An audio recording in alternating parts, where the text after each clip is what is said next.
Thank you so much for joining me today, Austin. I'm Reiki Master Sharon, and today we're going to do a little bit of an interview for the audience, just to kind of show and allow us to share some of our journey of how we became the energy healers that we are today.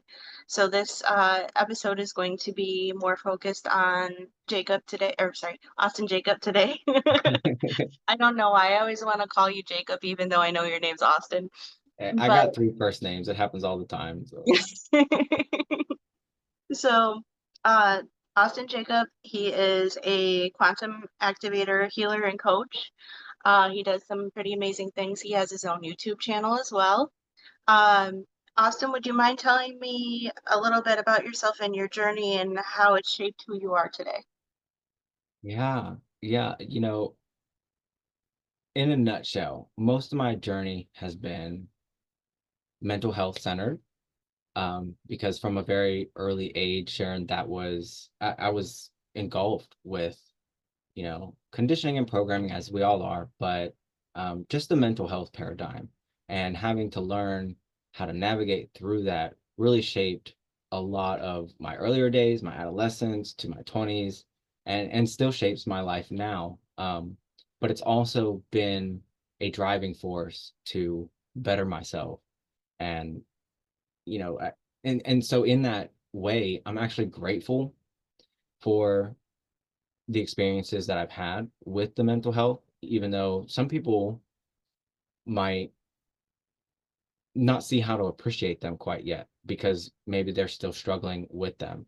But struggles don't have to remain struggles. Often they're there to teach us more about ourselves.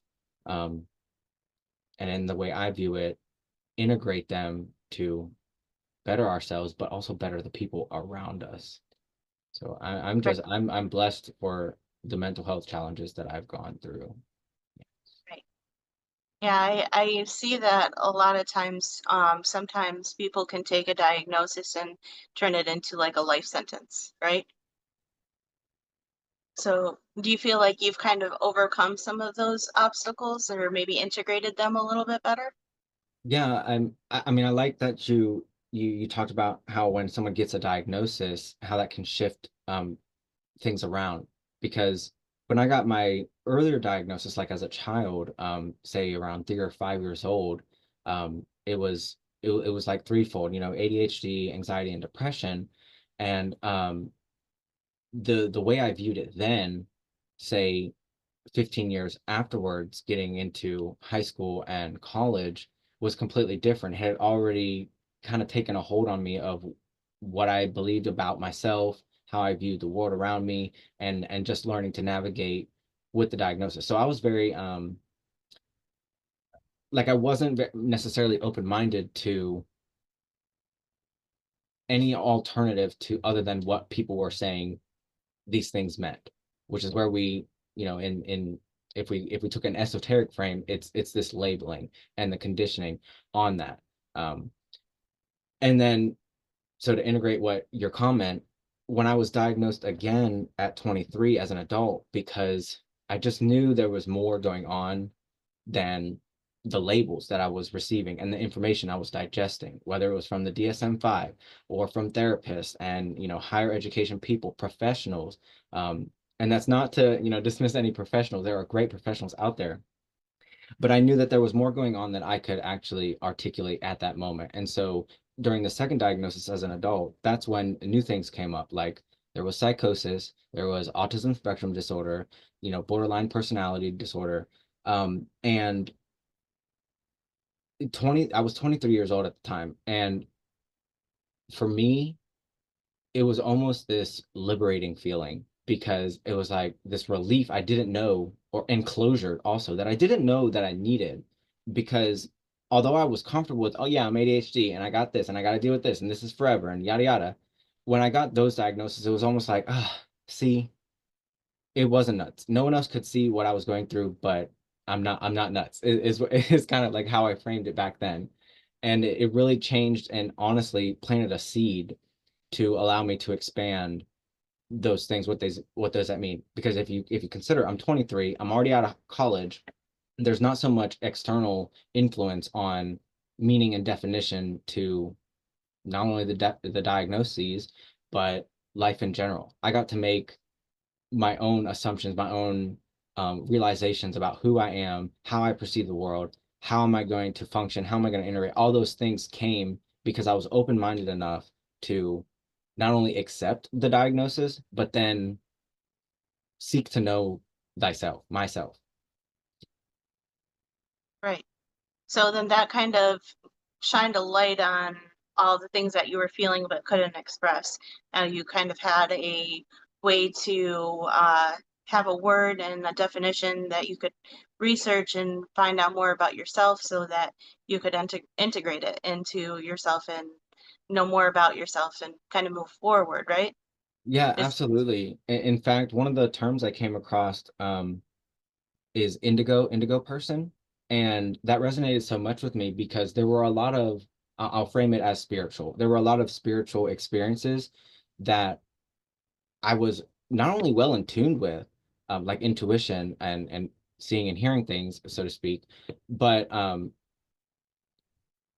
so when I opened my eyes to allowing myself to come up with my own meanings and definitions and working with myself more than working with the external, I was able to then embrace a deeper level of spirituality. And the seed, started branching out and growing into new things, newfound ways of going on this journey, Um, and one of my personal missions is, to really, really show the power that any indigo person has within them.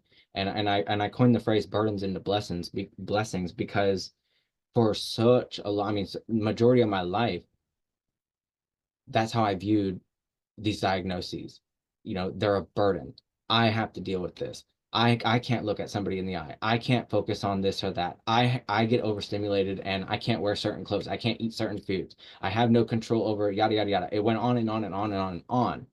And then somewhere along the line, but certainly after when I was 23, and that came into my awareness, I was able to shift that into more, well, how is it also a blessing? That was when I was able to start reframing and integrating a new level of knowing myself versus just understanding the outside world. And that's not to say either that um, any knowledge is dismissible.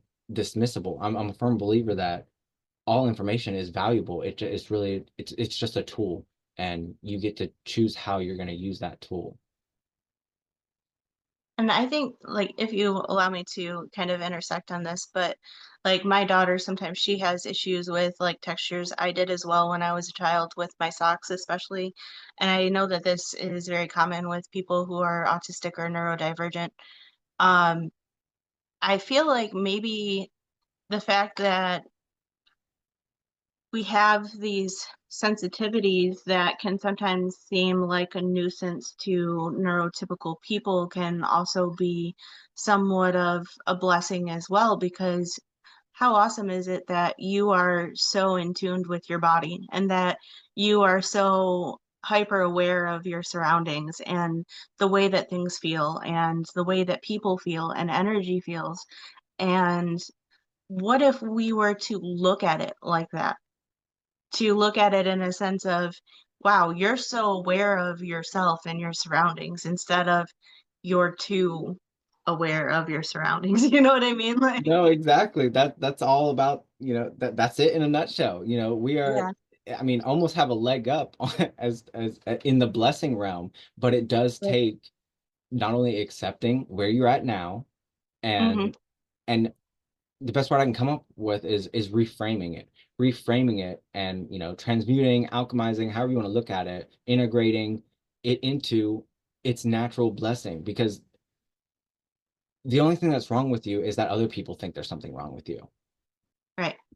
You know, And once you learn what your preferences are and what you don't like, then you're able to voice that more. And that way it doesn't become such of an overwhelm or such of a big, you know, burden is we might think to other people around us because we're able to voice what it is that we need. Like that was a big thing with me is like I had to learn like I have certain boundaries that I have to have. There's certain things that I won't eat. There's certain things that I won't wear. And I have to express that in a way where the people around me understand it so that they're not so triggered by it, you know? No, And I absolutely. think triggers aren't also always, they're not always a bad thing. Sometimes they're a good thing. Sometimes they're a way to show you that your boundaries are being crossed and that something needs to be, put into place to where you can be comfortable with the people around you too, you Yeah. know? Yeah, and I love that you brought up the term earlier, neurodivergent, because the way I look at that is it's a very easy way to kind of like use it as an umbrella term. Yeah. And multiple things can fit in that. And just for the listeners, in a nutshell, all that means is the way you experience, process, and yeah, the way you experience and process the world around you is simply just different. It's just Yeah. different.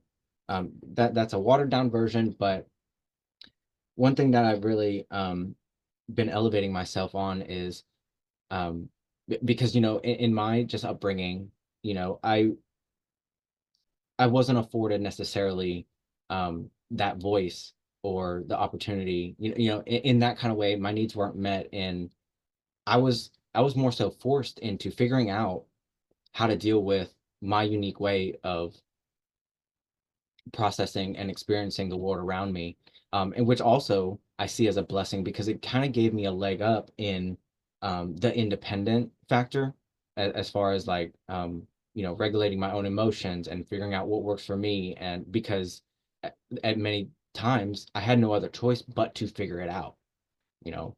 And also for the listeners, I more than want to bet you that if you know someone neurodivergent, they're smarter than hell. I'm just putting that out there.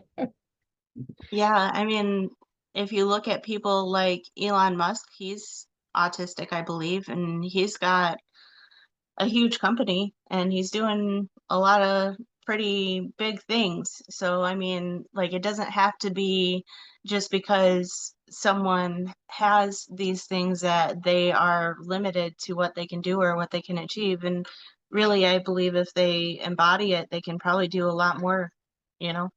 No, absolutely. Yeah. Acceptance and forgiveness were a big Hmm. part of what took me to a next level and the next level and the next level in my own journey. It really started there with I had to be willing to accept some kind of part of this is who I am, but it does Right, not define me, if that makes sense.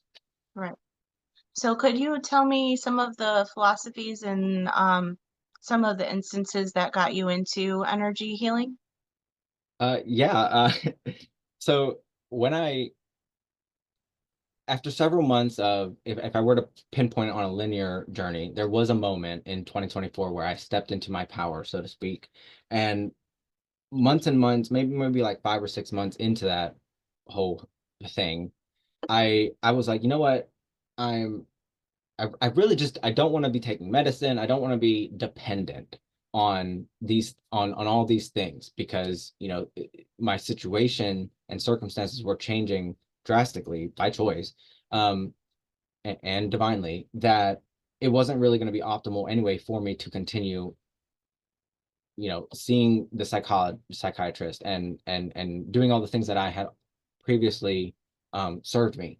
And so I kind of went out at first to disprove that, I could, I don't like using the term heal, but heal myself or really just expand my own consciousness around what was going on. And in that process, I actually was successful in coming off all prescription. I mean, antipsychotics, antidepressants, SSRIs, all kinds of things, stimulant, medicate like ADHD medication, and then some. I mean, I started smoking cigarettes at 15. I no longer smoke. Like it just compounded and changed so much in my life, by simply being curious. I went out to disprove, but honestly, I was more so curious. Now that I have made this drastic change in my life and I walked away from my whole career and all this stuff and stepped into my power, um, I wanted to keep going. And so for me in my personal journey, I wanted to get a handle on this and this, you know. Hmm. So that was a huge pivotal moment for me to see firsthand that change is possible. It's everyone's own journey of what that potential looks like. And in my potential, I did not want to be dependent on prescription medications. Right. So you've pretty much came off of most of them now then, Oh, or all of them. Oh, all of them for, I don't know, it's probably been 8, 10 months now. okay. And would you say that the biggest impact on that were like mindset shifts that you've made or things that you've learned along your journey or Yeah, it was certainly a process. Like it's not something that happens overnight, and also disclaimer, I'm not here to give any kind of medical advice, but in my personal right, journey I really had to not only be aware of how these things affected me, but also like one of the ways that I started off kind of like weaning off. I tried to like use supplements in their place, exercise, water, like anything I was digesting. I changed it. It literally was a complete change of my habit, um, my patterns, how I spoke. So many things got integrated that really made it possible to hold on to a more independent lifestyle versus a dependent lifestyle. Because if, like, think about if I were, well, yeah, some of those things I said, I think to focus it more on the question, one of the things you asked, like what maybe more specific, you know, boundaries.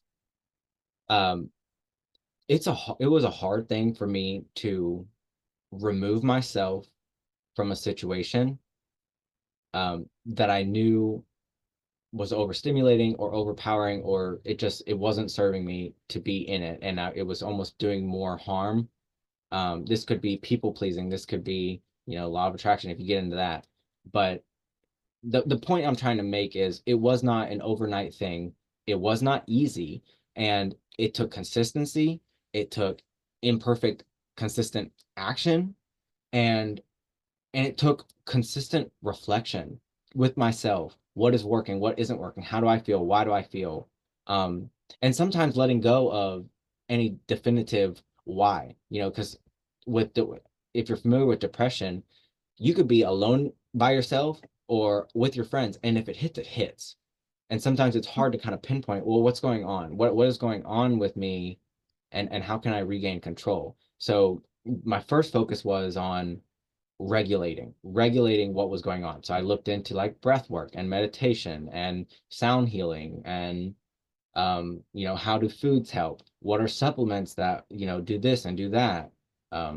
Those are just some of the few things, but that we'd probably have to save that for a whole nother another thing because that was a journey. Well worth it I though. think it's amazing that you've been able to do that though, because I mean, to be on that many medications and find peace in yourself enough and learn the things that are actually supporting your mental health in a natural way is just amazing. And I know it's not for everyone right away or ever sometimes, but I think it is important for us in my own personal journey. It's been important to really look at how these medications work with the body, what kind of, hormones and things that they're manipulating, because some of them can make you feel worse.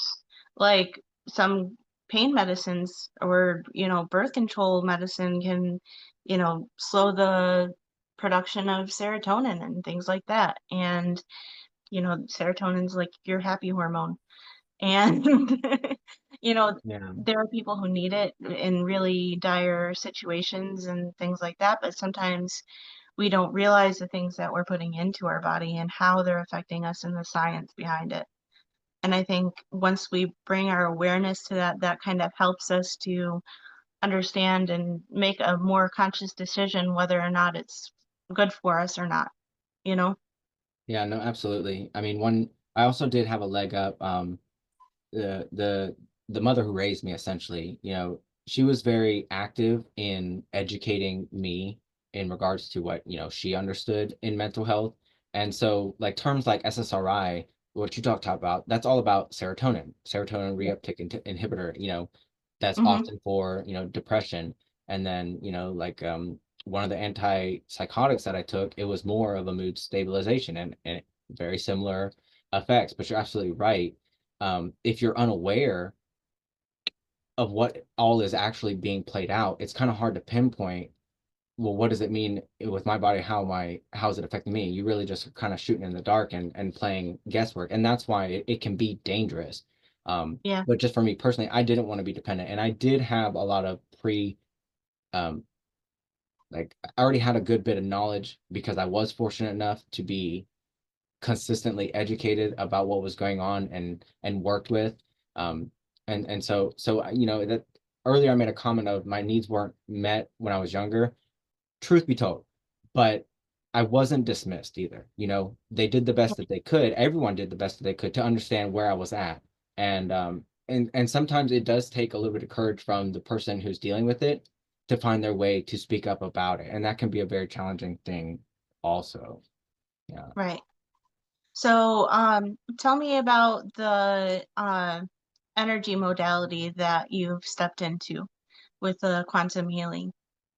So this is all about, well, first I'll say the reason why I resonated with this, beside my belief that everything's energy, which is, second principle of Hermeticism, vibration, but also I'm very sensitive to it already. So I kind of had a knack for, say, interpreting or, yeah, we'll use that word. So interpreting energies, because it goes a lot deeper than I think surface level understanding will allow when you get into energy work. So the modality that I am um, undertaking, overtaking, whatever, is dimensional energy work. So it's not like some modalities will focus on a specific realm, so to speak, of energy.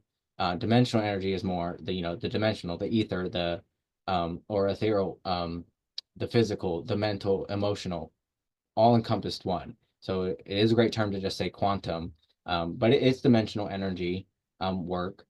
And what I liked about it was the incorporation of, with this specific structure that I'm following, incorporates a lot of ancient wisdom with it into a modern, say, structure that not only can be repeatable, but safe.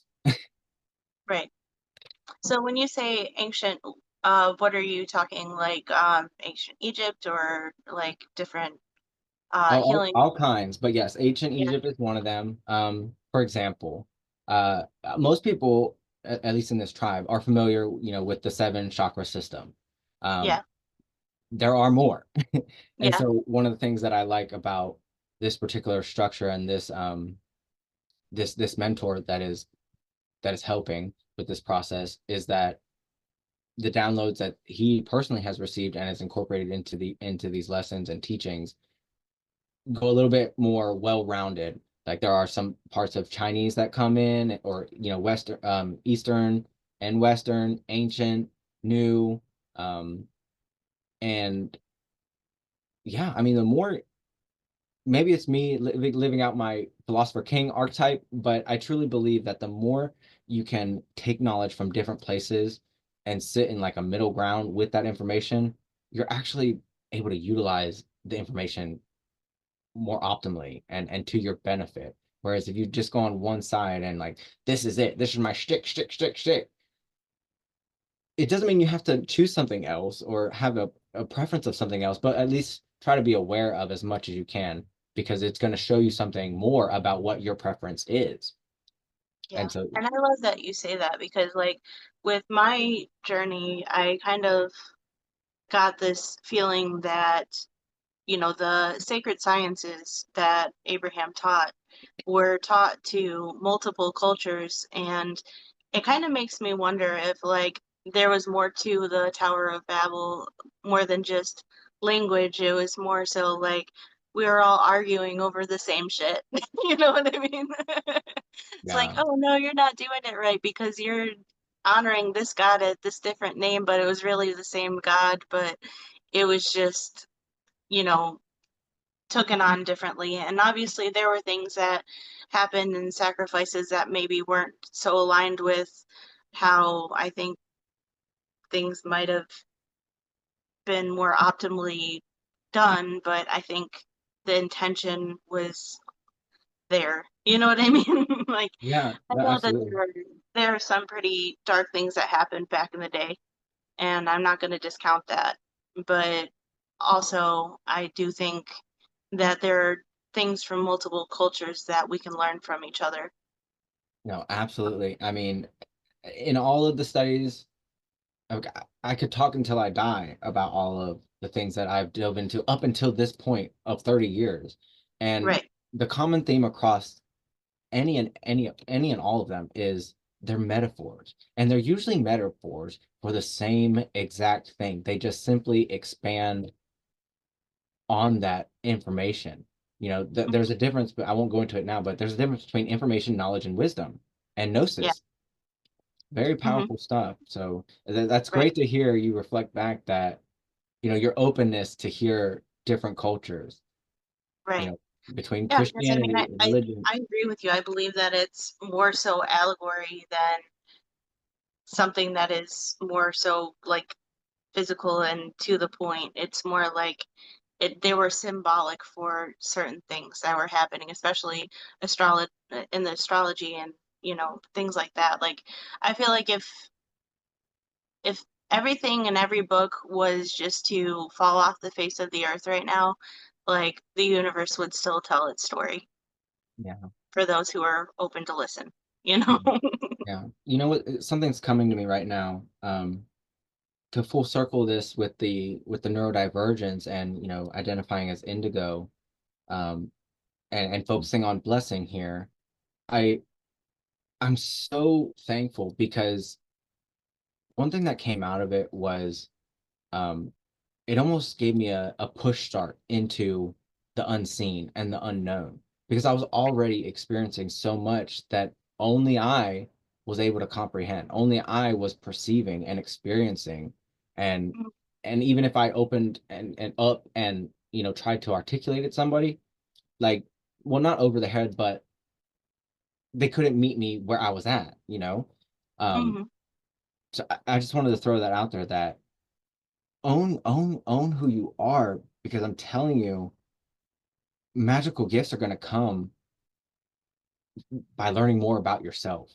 What does it mean to be me? And if you're a parent, you know, make them feel comfortable with learning who they are. And, if you feel so called, reach out and ask me about it. Children are our future. And in my personal opinion, the best thing that we can teach our kids is how to think instead of what to think. right. No, I definitely agree with that. So, um, what led you to do what you're doing today? Was it that you found the healing within yourself and you wanted to share that with others? So I've always been like a more of a benevolent person wanting to help. And it wasn't until I started my own business and opened up to that world that I was posed with the well, what are you gonna do? And and long and behold, I tried a few things, made a lot of mistakes, but in the end, that's all I want to do is I want to help other people. But if I wouldn't have started with myself, helping myself, I wouldn't have been able to have shown up the way that I can today to help people, guide people, walk with. Well, that's what I want to do. I want to walk with people along the journey, because a big part of my experience was I felt so alone, like so alone, even though I've always been a very magnetic energy to be around, but I couldn't see it. People could tell me till I'm blue in the face about myself, but I literally couldn't see it because I was not healed. That's why I don't like playing around with the word healed, because it's not always what you think it is when you're using it. Um, I'm sorry, one more time. What was the question? So I was just asking, how did you get into wanting to help other people heal? And I think you answered that pretty well, is that, you've always wanted to help other people heal. And I think it probably ties in with the whole oneness too. Like you help yourself and then you overpour and help others, right? Yeah. So I like to construct. I'll put this in a frame for you. If we imagined four pillars of life, or a square, and this Hmm. square is always around in my life. I've got my North Star, my purpose, my vision, and my mission. And so my vision I often don't share with people, and it's ever expanding, ever growing. And then I have my North Star, which is, whatever I'm passionate about, where do I want to go, what do I want to do? And then I won't get on purpose today, but what I to answer your question, it's the mission. And Yeah. what I think a common mission amongst many people in this tribe, probably including yourself, is to contribute in a meaningful way to the divine ascension of consciousness collectively. That's the overall mission that I think. Yeah, yeah, I'm putting it in stone. That's my that's my mission. Awesome. So, what kind of, like, if someone wanted to reach out and, continue this journey with you, how would they be able to do that? Thank you. Thank you for giving me the opportunity to share that. I am growing a YouTube channel, and I'm having a lot of fun with that. One thing that I really like about that channel is I do this thing called awareness documentation I learned from another mentor, where I'm talking to myself. And I think it's a great way um, to allow people a chance to kind of walk with me, so to speak, and see, me working through some of the things that I would also be teaching you or guiding you through, or helping, however you want to frame that, and say more of an in-depth program, or if I'm doing an assessment with you with the quantum activating and healing. This is a very unique way that I'm approaching sharing the journey with other people. So my YouTube channel, it's at Austin C Jacob. That's AUSTIN capital C JACOB. And then as of now, in this current wave crash, most of my engagement is going to be on Facebook. So you can openly message and comment either on the YouTube or on my Facebook channel, and we can get the ball rolling as far as what needs to be built for that person, and how can I help. And if I can't, I will be the first one to be like, I don't think this is the right fit. Let me lead you in a direction I think that might be better. Awesome. So you do work with other people with coaching as well too, if you feel called. Yes, Yes. yeah, yes. If if Okay. if there's a common ground and a resonance between both, because it has to be consensual. I'm a stickler on, not only does the person have to be ready, but they have to be willing. Just putting it out there, Yeah. and that's not something to be forced. Speaking from experience, but also like personal experience, but also speaking from mistakes I've made in the past. Because once you start tapping into some of these in-depth things, it's you want to shout it to the world. You want to share it with as many people, and that sometimes can have a quick backlash. That's what they call the pushback. Um, that's very real, and you don't want to add more to your plate than you already have. So it needs to be a, Right. a consensual thing.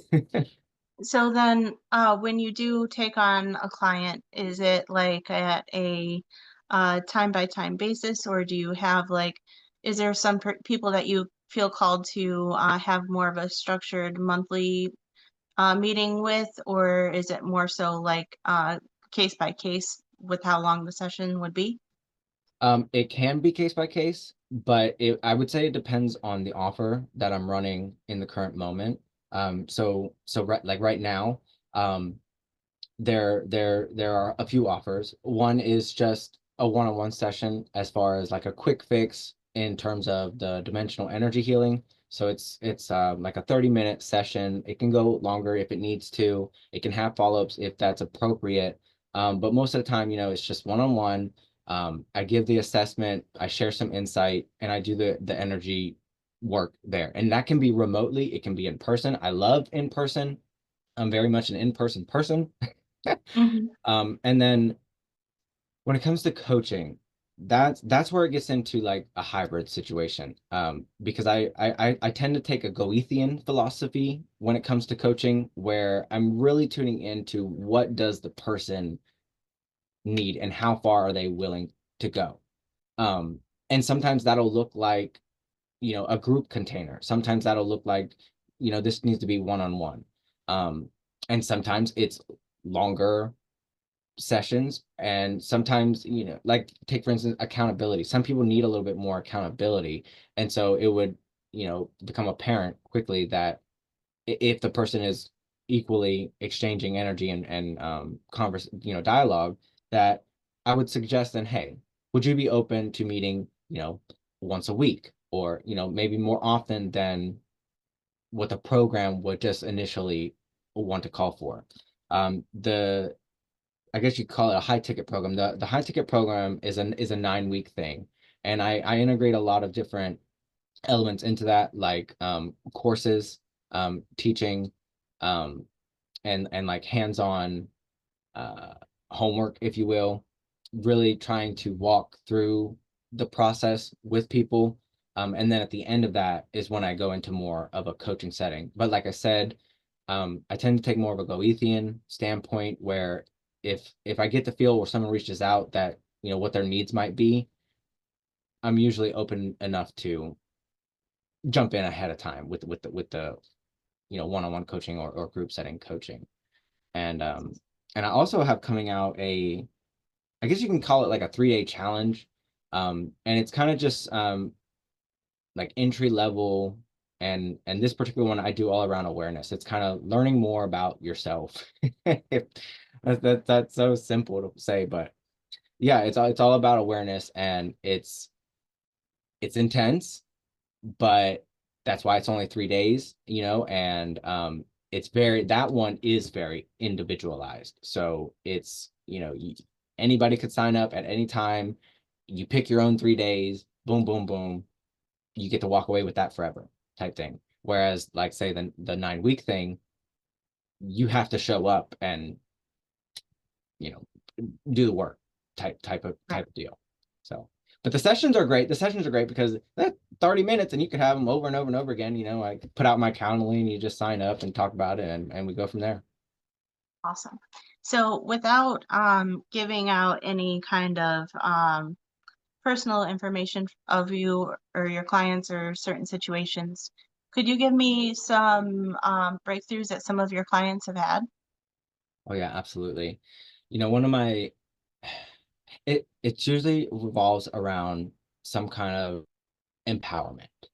Like, people Hmm. often will have not so much in the energy work, because that's just kind of kicking off, but um with like working with people one-on-one.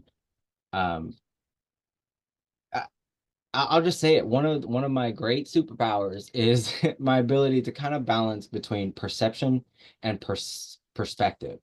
And often it can sometimes just be in the dialogue, asking powerful questions, holding space for that person.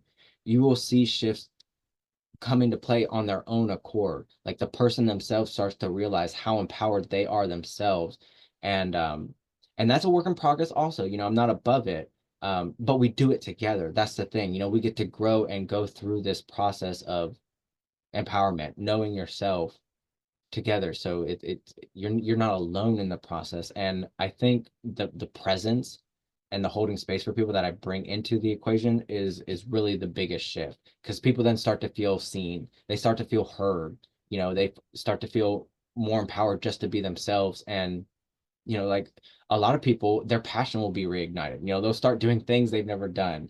Some people, the relationships will often, some will end, but then, a week later, something else blossoms, and they come sharing about it. So that's one thing that I love about the work that I do, is you never know what gifts are on the other side. And that's just such a beautiful thing.